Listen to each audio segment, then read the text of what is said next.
Okay, so getting back to this, I should probably do it the other way so the back button's not right there.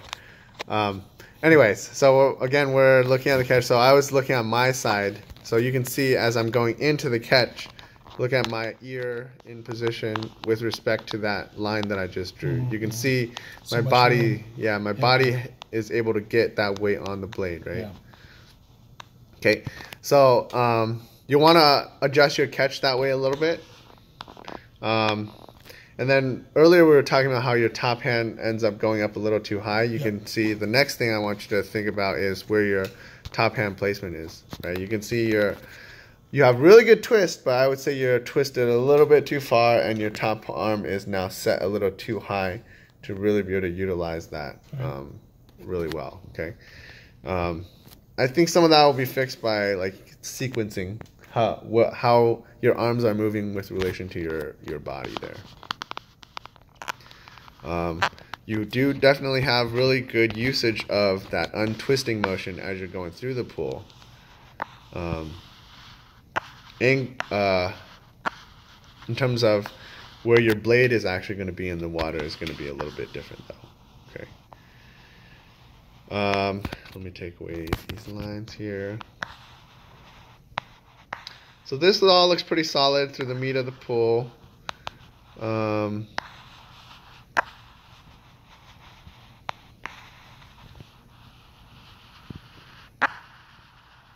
So I think we're mainly focusing on the beginning of your stroke, beginning of the pull, and how to get that a little bit stronger.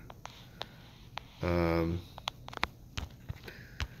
think everyone's going to have slight differences in how high their top arm is through the pull. Obviously, I think if you start a little bit lower, you'll also be a little bit lower through the pull portion, because you can see that my top arm ends up being a little bit lower. I generally think that it's easier to apply pressure this way if my top hand is around this height than if my or even like, so if you think about like really having your weight get on that blade, you're always going to have a higher point of leverage when your arm ends up getting a little bit lower than if it's a little bit higher, right? Okay. But I mean, this is still a pretty strong position. I wouldn't say that this is really bad. I think the beginning, the very front of your stroke is going to be a little bit weaker just based on where your top hand placement is. But this meaty portion, I think it's still going to be a pretty strong power stroke. So I'm not going to nitpick too much on this portion of your stroke, okay? So the next thing, let's talk about your exit and recovery here. Okay, so let's sync up when we get to the hip here. Okay, so what I would say once you get to the hip here, that should be when you kind of generally cut off your power, and then whatever momentum you have left from just the nature of pulling backwards, you're just going to let it flow through and try to wrap it around and redirect it around. So you can see right here, as you're getting to the hip, you're still kind of trying to pull hard up this way, and your top arm's still pressuring a little bit hard. Okay. So I would want you to release that a little bit earlier, or release that right around the hip. Okay. Right around the hip. I think, so naturally I talk about follow through. Follow through is just whatever energy is left. So you can see right when I get to my hip, you'll see my wrist start to kind of relax. My top arm is no longer like pressing hard down. So you can see that curling action, right? I think you probably go maybe 1 or 2 inches. You're still pressuring a little bit through here, and then you kind of cut off like right down here. So, so cut off at the hip, and then next let's talk about how you're relaxing when you go to the follow through. So one of the key indicators I look at for how relaxed everything gets is looking at arms and how they're going through that. There are other little things you can look at in terms of like how tense your neck is. Even when you, so I would say like once you finish your stroke, everything, just like, and I know, I think I got a good question from Laura, or like, how do we relax when we're in a race? And I think when we're doing things slowly, learning to relax when it's slower helps you when you're going faster. Then those little moments, trying to maximize as many of those little moments as possible. So tenseness in my hands. Yeah. You're already loosening your wrists. Yeah. So the wrist is a really big indicator of if I have that open hand. And you can see even my top hand is open a little bit. And you're kind of gripping it hard all the way throughout that. And kind of your top palm elbow is already, like, positioning wise, it's already kind of in that posture of elbow is higher and up a little bit more than the wrist. So relax it down, because carrying it up this way is tenser than like letting it droop a little bit.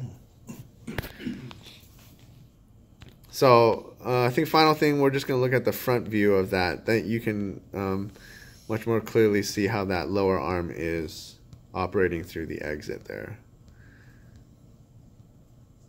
Okay, so right here, let's go to the back end for both of us here. Okay, so you can see right as I get to my hip, you can see my elbow starting to shrug open, and then my wrist also goes limp right there. Okay, so this is just like a different point of view in terms of like how the relaxation that should be happening right when you finish that pull. Okay.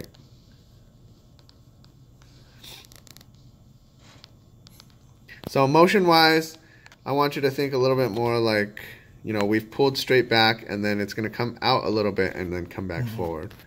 I think right here, you kind of pull back and then you go kind of straight back. So it's kind of just going up. I'm definitely cheating here. I don't have to worry about contacting the water on the way back. Right. But I would say that even though people think it's cheating, it's actually doing you a little bit more harm, because you're holding your body in a more tense position doing that than if you were to recover like you would on water. Okay. So the other thing is, if you look at this, right, I try to get my body to this neutral position when I'm going through the recovery. And your top hand, if we look at when we finish the stroke here, top hand position, you know, both of us are finishing with top hand over here. If you look at this next, where the top hand goes, I'm trying to get it in towards the inner armpit of the person in front of me, right? When you recover this way and keeping your top hand all kind of on one side of your body, by nature of, like, if I'm constantly just over here, like, I'm never actually I'm never actually letting my muscles fully relax, get to a fully neutral position as I go through this. I can see that. And then getting back into it. So yeah, this is just another point of view. I think this is an area that most people don't get to see from the side view, is what the top hand is doing. So you recommend I think that's pretty much the same 10-2 position that we do in gate drill number 2. Gate position number 2. Even on the ERG. On this. Yes. Just pretend like we're... Well, it's mostly, and I think there is probably a little bit less, because I would say like the water line in this 2 position here is probably actually going to be even a little bit. So I would say that maybe I'm still even cheating a little bit, but even I would say the extent that you're cheating here is actually now doing you worse. Okay. So if you're going to cheat a little bit, cheat at least to the point where you get a neutral body position, because that's where you're going to find the most relaxation. Yeah. Well, that's all on video now, or the cheating portion.